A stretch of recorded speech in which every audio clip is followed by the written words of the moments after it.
Astro Bot just got shown off by King J during the Games Done Quick Disaster Relief, and boy, is this game awesome. My name is Gaffy Taffy, and I got together with top-level PlayStation speedrunner Bdud to verify the facts and get his thoughts on the game. So let's check it out. In this video, we'll be covering the storylines of the variety of runners, the rapid world record progression, and some of the insane skips that this game has to offer.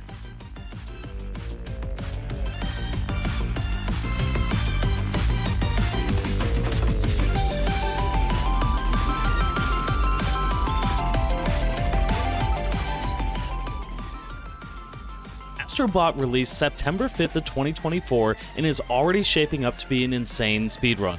Many people are calling this to be the game of the year. The game looks cutesy and simple on the surface, but this 3D platformer can be very difficult in sections, and going for high-level times can be extremely frustrating. It has been about a month post-release, and speedrunners are already breaking this game apart. For the purposes of this video, I'm going to be covering some of the fascinating tricks done in the any% run and the storylines already developing. Runners from all over are starting to battle each other for the world record. We even have a clash between the old guard and new, going back and forth exchanging the record. Veterans of Astro's Playroom, Mixu and Zelius have shown up and demonstrated their clear experience with controlling the bot. Meanwhile, experienced runners like Horizon Forbidden West and Ratchet & Clank Rift Apart record holder Bdud, the GOAT of Sonic Frontiers Onaku, and King J are showing that they know how to learn and grind.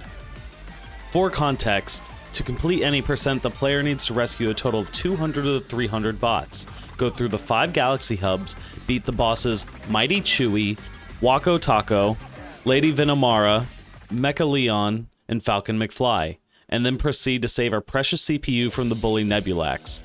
This is a very thorough any%, but leaves room for routing, making each bot decision matter and the seconds of difference between them important.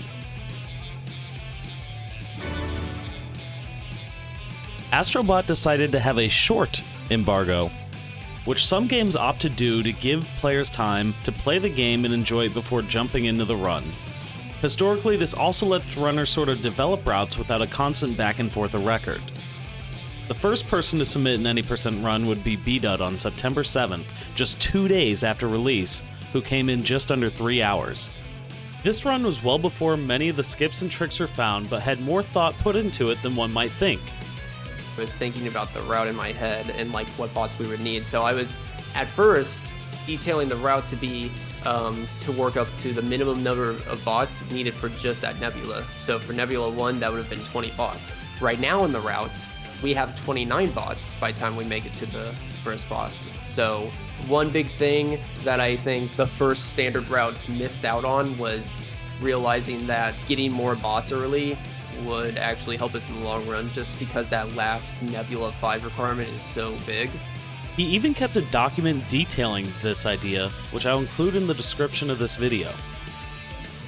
2 days later, Archipelago skip would be discovered by this person, making it so the players could avoid the boss fight at the end altogether. This discovery helped Bdud improve that time a whole 16 minutes, dropping his PB down to a 2:43. Bdud notes that even though his 2:43 was submitted, it was likely that Cryo and Onaku had better times at this moment and were closer to 2:30.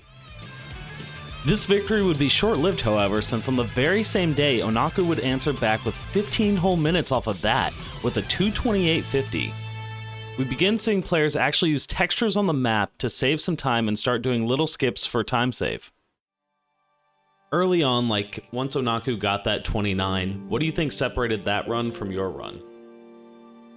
It's definitely the fact that he's able to do stuff more consistently. He knows exactly what he's going for without hesitating. He's able to do it with minimal mistakes. Just shows how good you are to just adapting to it. It's a combination of a lot of things, taking a lot of inspiration from the community route, but also deviating to see what works best from you, which Onaku pulled off pretty well. He took inspiration from what I've been trying to route up, but then also took a lot of stuff that he thought was faster at the time, which ended up actually being faster over time. But Onaku definitely being able to pay attention to the routes and being pretty decent at routing, along with his just ability to be consistent overall, definitely helped him pull ahead.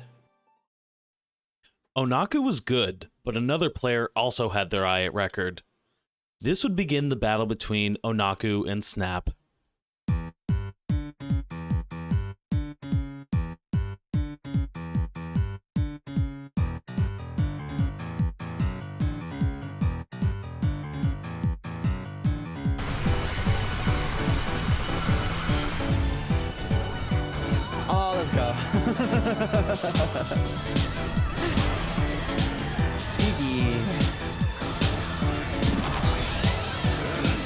Still 44 seconds on Nebulax is funny.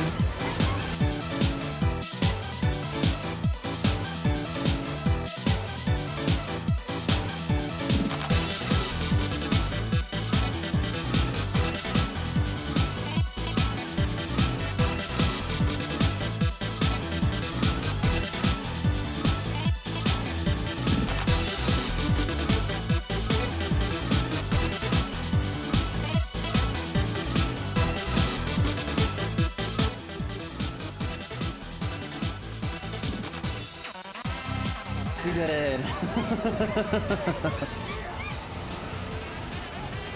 That was stressful. I was so scared I was not gonna make it.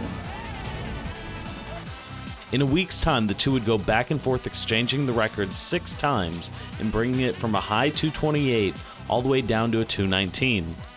The race for a sub 220 had meant a big deal to these players. I remember Snap was playing a lot at the time because he said that he was about to go on a long vacation, so I wanted to try to push for that sub 220, but he never did get it. I think he was at the 224 at the moment, and he knew that he could get sub 220, but the best he managed to do was 222. I think it was literally a day after Snap went out on vacation, Onaku got the first sub 220. This meant that Snap was no longer competing for the near future. Since more time had passed, more players were finishing playing the game for the first time and learning the route.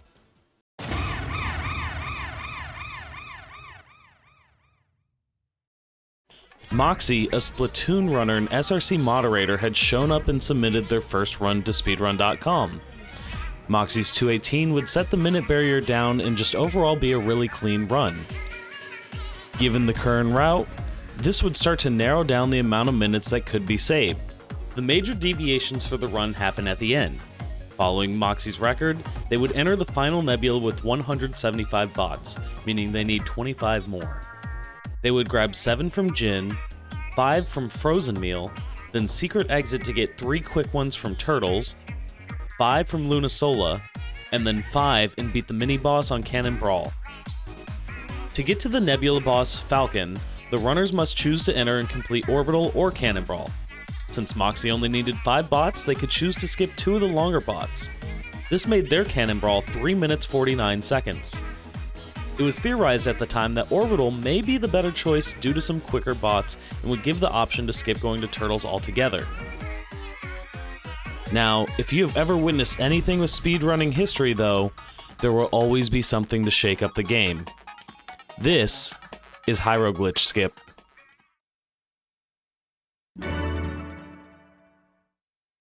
This next story is one that sounds very familiar, and big shoutouts to Ricky for being an inspiration to me in sharing this tale. But in the background, there are tons of brainiacs in each respective community, working together and finding new tricks, optimizations, and sometimes coming up with a full reroute for an entire game. Without the creative minds of our communities, certain time barriers would not have been possible. Today, I want to shed light on one of speedrunning's most low-key, underappreciated glitch hunters. While glitch hunting is what the man in question is mainly known for, he's still a respectable runner. He is somebody that just lets his discoveries and videos speak for themselves. Somebody with an eye for breakthroughs. This is the story and legacy of Pico! Normally, the level Hiero Glitch Pyramid starts by showing the players the exit across a bridge. The bridge breaks and has the player work their way back up to get to the exit. A few players had thought, what if we just didn't? But the large open area made it seem nearly impossible. One player, PicoBit, a glitch hunter and IL runner, was already breaking the game apart, finding many out of bounds and little discoveries. This is his video showcasing the proof of theory that we could potentially not have to complete the whole level. This is a high level of execution, just a theory test. It must have taken a significant amount of time to do. He said that there would be 3 levels that he think would be skippable. He has now found a skip for all 3 of the levels. Now you'll see that this clearly takes a decent amount of time and offers no bots along the way. Runners were very on the fence on if this method was viable and if it would even save time. Luckily, a better method would be discovered. I think about a week after that, or half a week after that, Pico did eventually figure out that you could skip the rickety bridge. He was just testing jumps on the rickety bridge and realized that the planks go up and down. You can use that to gain momentum from the jump. Basically, he jumps on a plank, it goes down. As it rises up, he uses that momentum to get enough height to bypass everything on the bridge. And everyone was so amazed when he made it to the other side of the bridge and the forced cutscene didn't play that knocked him down to the bottom of the level. I think Onaku was definitely the first one that saw the potential of it. He like cross-posted it into any percent and it was like, yo, this is insane. He set out to incorporate it into runs immediately. Moxie actually figured out that you grab the side of the bridge without climbing up to it, because if you climb up the side of the bridge, it'll spawn the cutscene, but if you just ledge grab the side and then you like spin or hover away and fly to the other end of the bridge, then you are able to get extra distance without actually having to activate the cutscene that sends you down to the bottom. I don't know how many of us would actually go for it if we had to time the jump on with the plank board. That's something that feels very RNG even if you have practiced it, but the way that it's done now, it feels like it is a skill issue if you don't get it, even though it is still a bit hard. Since this is a longer level, it ultimately saves time by letting the runners grab faster bots elsewhere and get a mandatory completion level out of the way. Since beginning this video, Hiero's been optimized even further. Now the runners are skipping the bridge and then death abusing to get a few quick bots. Big shout out and thank you to Pico for all of his contributions to Astro Bot and God of War speedruns. All that to say that this skip would lead to a new war for world record and change how the game would be played. Onaku would take the record back just 3 days later, being the first to incorporate Hiero skip in a record. This would bring it down to a 2:16:36. Hi there, it's me again. Hopefully you guys are liking the video. I definitely put a lot of love into it and, well, I'm not very good, so it took me a while. If you wouldn't mind, leave a subscription, maybe drop a like, and hell, you could even leave a nice comment that I can put on my fridge. But anyway, thank you again. Hope you enjoy the rest. With this, Astro would finally see a record that would sit for more than a few days. Many people were actively running and trying at this point. Bdud would have a 2:20, King J would have a 2:19, Cryo Wolf would have a 2:18, and Moxie was still gunning for record. But while these runners were streaming and going for a top time, the Astro's Playroom legend and Astro Bot moderator himself, Mix, would drop this into Discord. He claimed to have gotten a 2:15:38, a new world record. Mix wasn't like the other runners though. He was slightly limited with the setup and wasn't capable of streaming runs. This meant runs had to be locally recorded, and since he lacked a capture card, we wound up with footage like this. A laptop cam would also capture Mix gameplay in case the SharePlay recording went out. This would make it so surely there would be no issue, right? Well, naturally, that video got corrupted, and in a tale as old as time, pics or it didn't happen. Everyone discussed and tried to help recover the file, but no luck. Eventually, Mick accepted defeat and realized it was just time to try and beat that. On October 1st, Mix would drop the first ever 2:14, and the boards didn't even need to see a 2:15. This next part, I wouldn't believe if I didn't witness it happen live. Mix run was really good. A week had gone by and no one was able to touch it. Something was in the air the night of October 8th though. Zelius, another Playroom runner and moderator, was working hard to make his world record debut. Now, Zelius was not slacking. After getting the boards comfortably set up, he was getting runs in. His first submission was a 2:18, and by October 6th, he would have a low 2:15.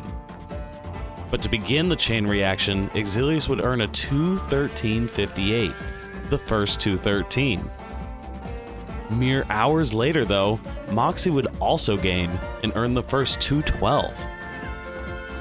With barely any time to celebrate, Mix would strike back and drop a 2:11.33. 3 runs would break 3-minute barriers, all within a 24-hour window. It was at this point runners were starting to speculate just how far the record could go. No one had a truly flawless run yet, but they were starting to play pretty darn well. Or like 210 to 220, a lot of us are settling down around there. I feel like there's still a lot of potential that none of us are achieving. Where we are now, that's definitely not going to be the finishing point, and we still got several minutes to save. Potentially, I'm hoping sub 2 is possible. I think it is possible, and will be something that we might see in like 6 to 8 months. Only time will tell. Things have progressed even since I started making this, so hopefully it isn't too outdated by the time you're watching this. Things had slowed down quite a bit though, and if it does, guess you have to stay tuned for a part 2. Mix 211 was starting to look like a major hurdle for the top runners.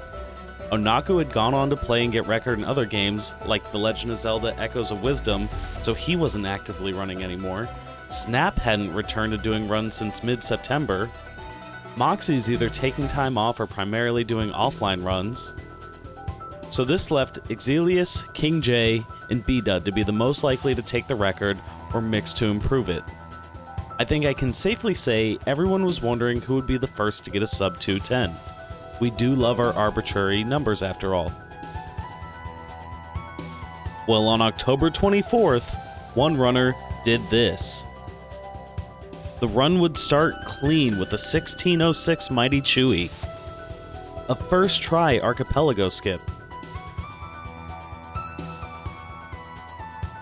A very clean downside surprise.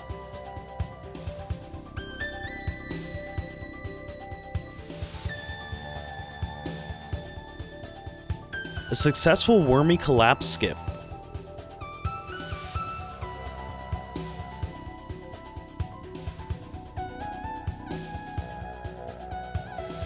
A new strat for a faster Nidhogg.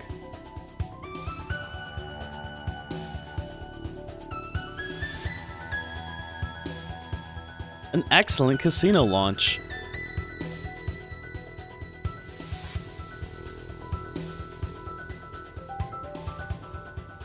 And bathhouse skip.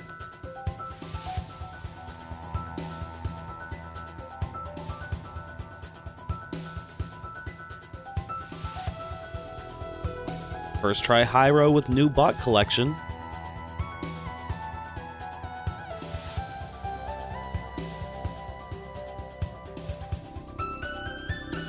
A golden, the curse level spooky time.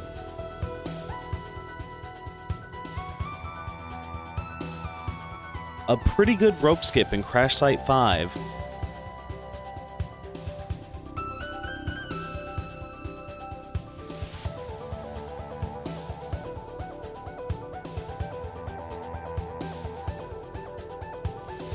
A big golden orbital blitz.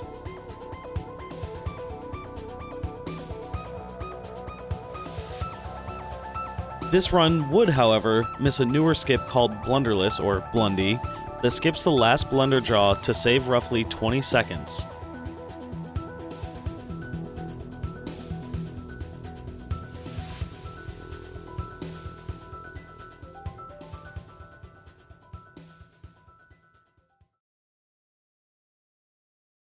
But overall, fantastic execution. That runner would be Exilius, and he would finally be the one to crack the 209. We did it!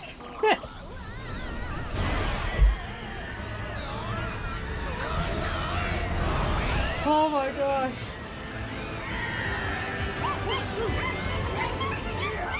This run would be tough to beat, and without exceptional execution could take a while. It's been 3 weeks since that run, and I thought this video was about done for now. No one besides Exilius was quite able to get a 209 yet. King J was accepted into AGDQ to showcase Astro Bot and was putting his focus towards resetless runs. Meanwhile, runners like Cryo and Bdud were trying to catch up but not quite able to hit it. But on November 7th, Bdud would have a run like this. It didn't start off fantastic in the early game, but Bdud knew he had time save later on. His performance in Casino and Bathhouse would bring back the run to green and earn him quite a few golds along the way.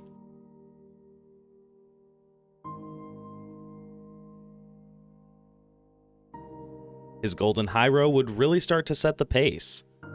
By the time he left the 4th crash site, Bdud was about 44 seconds ahead, well on pace for world record. A couple small blunders and Ginny would start picking away at that though, costing him about 19 seconds of time loss on top of the almost 20 seconds he had to save.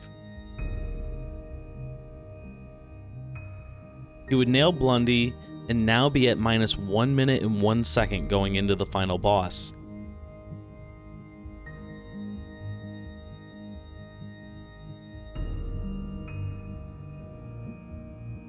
To give some reference for the Nebulax fight, the boss is a giant wheel of fortune that you're meant to stop on sections to determine your power up to clear a section. Players usually aim for the dog, frog, monkey, or magnet. The main two you don't want are the squid and the skull. The skull does not progress the player and instead gives you some ads to kill. Unfortunately for Bdud, he would land on the skull not just once, but twice.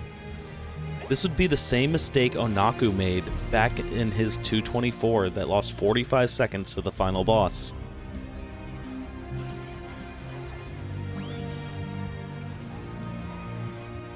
This would wind up costing Bdud the world record that day. However, he proved that after grinding for so long that he had what it took to become the best. It would surely just take some time, and he did get Horizon Forbidden West into AGDQ as well, so he can practice. Oh, wait. Yeah, a day later he did it again. November 8th, Bdud drops the first sub 209 and the current world record for Astro Bot any percent. And I think I can see myself sticking to this long term. I think if I keep pushing myself at the rate that I am pushing myself at, I think that I'll be able to grow over time and rise to the levels of Mix and Moxie. Maybe not this month, maybe not next month, but maybe in like 4 or 5 months. Astro Bot is something truly special of a run though, and I don't think this is the end of the story by a long shot. Now sadly, I've not been able to run the game like I planned. I started working full time again, and then started making this right after the Zelius into Moxie into Mix record. I do feel really inspired watching the other runners push this though. Bdud is actively making an any percent tutorial as I'm writing this. There are plenty of resources to learn the game, and honestly, it's a blast. Who knows what the future holds, but I'll be there. Thanks for watching. Be sure to check out Bdud as well and give him some love. In about a week from release, I'll be dropping the full interview with Bdud where you can hear way more about Astro and his experience running other games.